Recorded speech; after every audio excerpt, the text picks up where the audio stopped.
So Anne performed at a fundraising concert. Um, this this is a thing that's been going on forever, and it's changed somewhat in modern times because now you have TV and radio and the internet. So back in the day, you would have people who wanted to raise money for something like a hospital or some other charity. And what they would do is they would get a whole bunch of people together who would perform. And so you'd put on this concert, and everyone does a little piece. So it's kind of a variety show. And you'd have a dramatic recitation, and you would have music, and you would have juggling, and you would have whatever. And so, and people would pay for a ticket to this. And the money would mostly go to whatever the charity was. Perhaps a little bit gets set aside for the performers, but usually the performers put up their time and energy for free. Um, there was a fundraiser, a telethon. So this they did the same thing except they do it on TV. There was a fundraiser, a telethon that was very famous, done by the comedian actor Jerry Lewis, and it was the March of Dimes telethon. And what it was every year for a day and a half, you would have Jerry Lewis hosting this fundraiser, and you would have actors and comedians and all sorts of people come in, and they would do their bits, and this would run on TV for a day and a half. Labor Day ran on Labor Day weekend.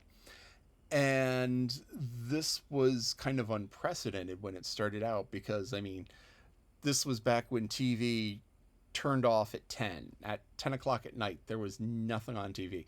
Literal static. There was no program, there was nothing. They just shut off the transmitter for the day. But this, during the time, is like, no, we are going to run all night. So they ran all night in the morning, and they had a phone number that you could call in and give money to the telethon.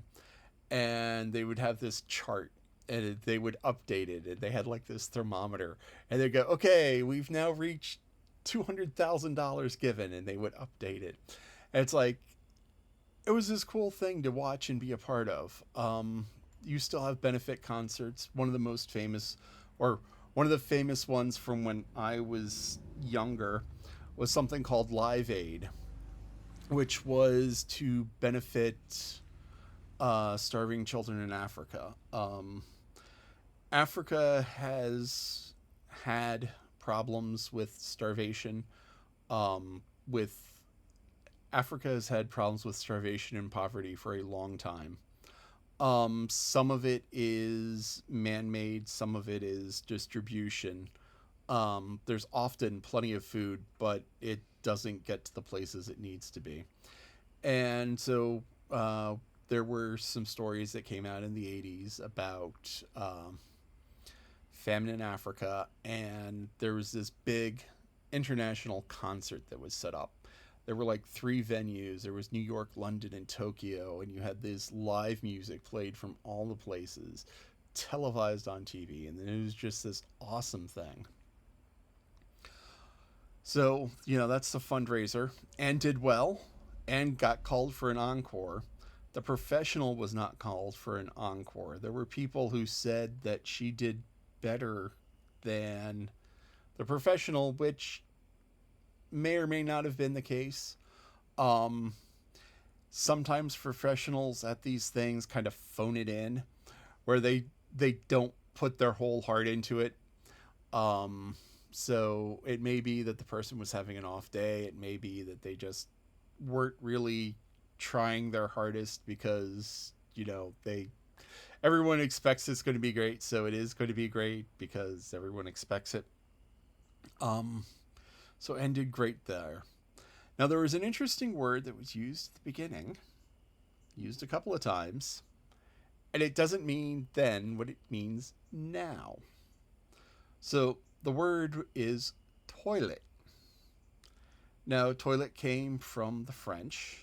You can kind of tell because it has the TOI at the beginning, and that's kind of a very toi, because in French it's toilettes, which got shortened to toilet in English. And it originally comes from French word meaning a piece of cloth, small piece of cloth. The et at the end of French words means a smaller version of the thing. So it's toilette. Toile is a type of fabric. Toilette, small piece of fabric. And originally it was used as a covering for when you had your hair done. So if you were going to the barber or if you were going to the beautician and they were going to be doing fancy things with your hair and putting it up and coloring it and whatever, you didn't want to mess your clothes. So what you do is they put this bit of apron around you. It's called the toilet. And so, it'd protect your clothes from the hair products dripping down and from beard clippings and hair clippings and whatever. So, it'd protect it. And so, you go to the barber today, they wrap the paper around your neck to keep, the hair from getting itchy. And then they put the apron around you and then they cut your hair. It is much the same thing for hundreds of years. Anyway, so you had this covering, which was a toilet. And then the word evolved. And the word evolved to mean a dressing room. So if you had a room where you would get dressed, it was called the toilet. And, this is a rich, fancy people's word because, poor people back in the day, they had one room. But, if you were a fancy person, you had more than one room. And sometimes you had a room just to get dressed in, and this was called the toilet. So, you'd have this room off of the bedroom to get dressed in. And so whenever a room was being used as a dressing room, it was referred to as a toilet. Now, later on, when they invented indoor plumbing, because this is back in the outhouse days, and was back in the outhouse days, where, they didn't have a commode in the bathroom. They didn't have a bathroom. They had, well, you have the tub, and you fill the tub with water, and you wash in that. And if you have to perform certain bodily functions, you took that outside into the outhouse. But anyway, when indoor plumbing came about, these rooms were repurposed for the purposes of indoor plumbing because, you shut the door for privacy, which, you need when you're doing the bodily functions. And so you had this little room set aside for that. And so the word toilet came from meaning a dressing room to being a room where you did the necessary things. And then eventually it became the object in the room used for the necessary things. So that's an odd evolution of words going from something nice to something not nice. But euphemisms do that. Euphemisms have a way of destroying a language where you use one word and it's like, okay, we're not going to call somebody fat, we're going to call them heavy. Or, and it just kind of evolves like that. So, anyway, that's what toilet became. Finally, stage fright. So Anne had stage fright, which is totally understandable because she's never been in front of that many people before.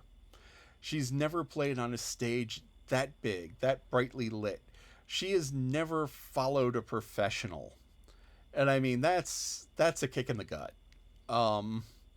If you have someone who's okay at something, a talented amateur, you have them go, and then you put on the professional. You always save the best for last. It's just a kindness, it's a tradition because whatever's last is going to be compared, or whatever comes next is going to be compared to whatever comes before it.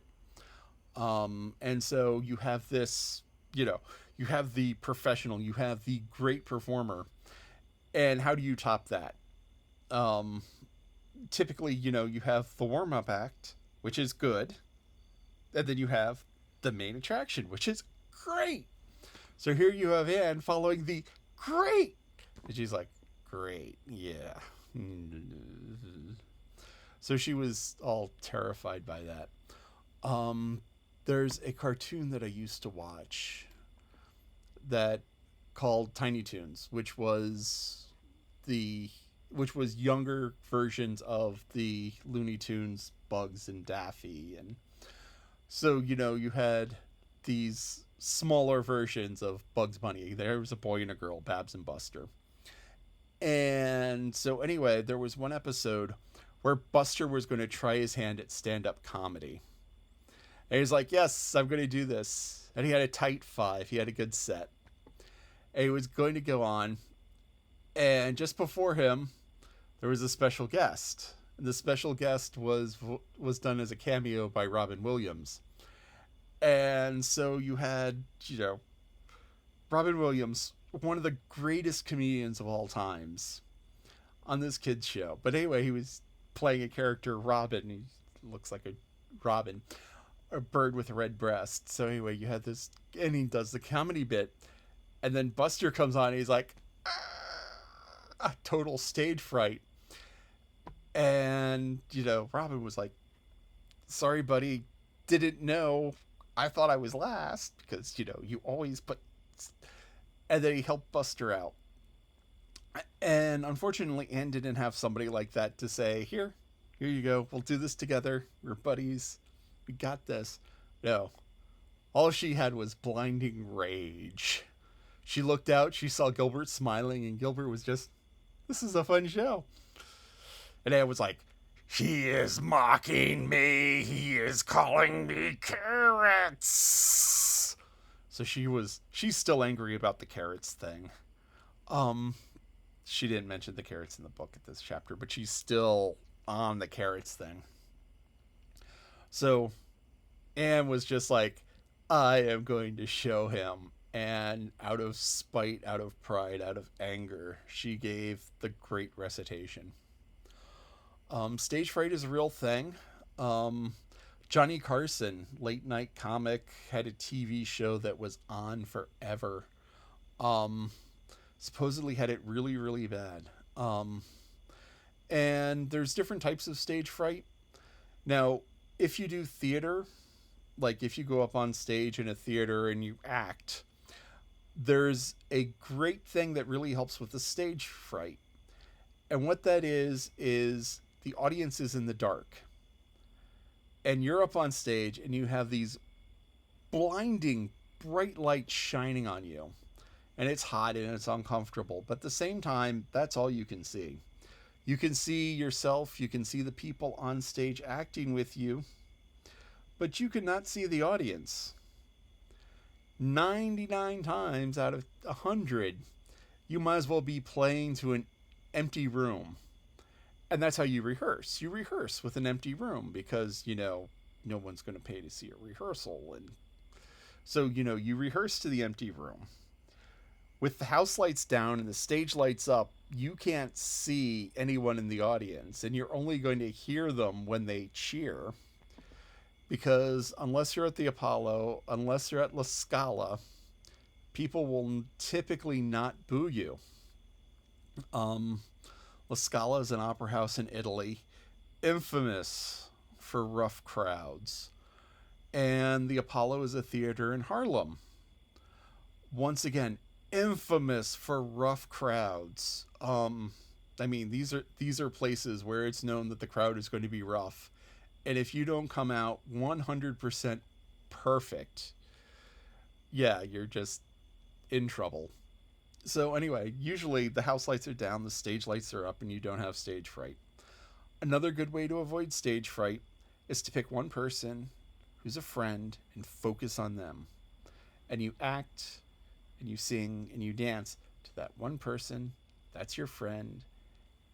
And they're your friend, so you look at them and everything else just kind of fades away.